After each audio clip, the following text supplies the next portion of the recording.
to jump over the phone lines real quick. Hello, thanks for calling Reasonable Doubt. Hey guys, it's Justin. Listen, I wanted to say something that I think it's really important that y'all remind the people watching and the people who are watching right now remember is that these judges are making these decisions, and these judges are all elected officials. I have a couple points real quick.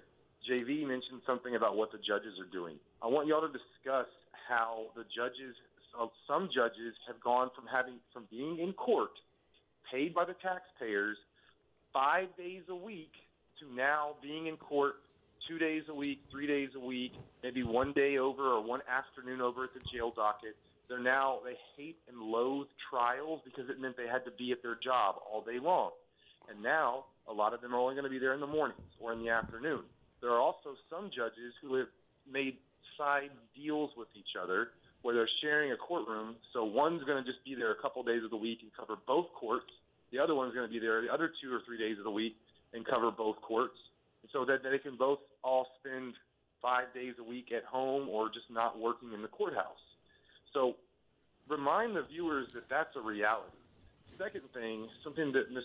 Ionesco said about discovery, I was told by a chief prosecutor in a court this week that for the last 2 weeks, the Harris County District Attorney's Office has returned all evidence that they have received from all law enforcement agencies around the state and the county. They just sent it back to the agencies. So not only is it going to take longer for us to get discovery that the DA's office actually has, but stuff that agencies thought they sent is then later going to get returned, get sent back around their office, and then may never get sent back again. So this whole thing is a big mess. Everyone needs to step up. But what the people who are watching and listening need to remember is that those who don't step up and those who don't show reasonableness and compassion in the face of the changes that we're having to look at, they're all elected officials, and we all have an election coming up. We need to remember that. Good points. So how are the judges doing? What's up? Before, after, and during? Well, and I think we should also mention that there was an appointment this week. Oh, yeah. Yesterday. Kristen Guinea got appointed to the 232nd by Governor Abbott. It's a quality appointment. It is a good appointment, and I think bringing somebody like her back, she was the judge, excuse me, in the 179th, got beat in the last election, but now Governor Abbott has put her back on the bench.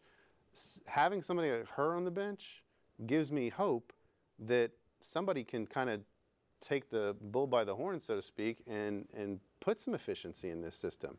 I mean, it takes people like her who are willing to do things that no other judges are willing to do. I mean, I've seen her do things that other judges were not willing to do. But here's the problem.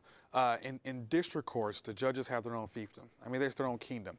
So you can do something that I love and that works perfectly. But if I don't want to do it, I don't have to. And no one can make me do it. The governor can't make me do it. There's no presiding official that can say, you must do it this way. It's up to me to decide if I want to do it or not. I agree with you. This is a perfect opportunity for a more efficient process. And I agree with Nick more than anything that efficiency cannot come at the cost of our clients. And it cannot come at the cost of forcing plea deals or further creating a system that keeps a class of people low and makes a class of people as criminals for no reason. I think this will be embraced by most people, though, as a tool for change, because it has to be. It just can't be the same business as before. It just can't be. We have to take a step forward and move in a way that makes more sense. I don't think we'll have jury trials in Harris County until there's at least 3 or 4 courts that only do jury trials, like 4 impact courts. So, 4 courts that are dedicated just for trials and nothing else. I don't see the space for it. And I agree with a lot of what Justin said, but I also agree that the power to vote in general is just a great power to vote, whether you should exercise it, period. It shouldn't just be used when you're mad at somebody. It should be used at every election to vote for somebody, period. And so that's just kind of where I'm at on that.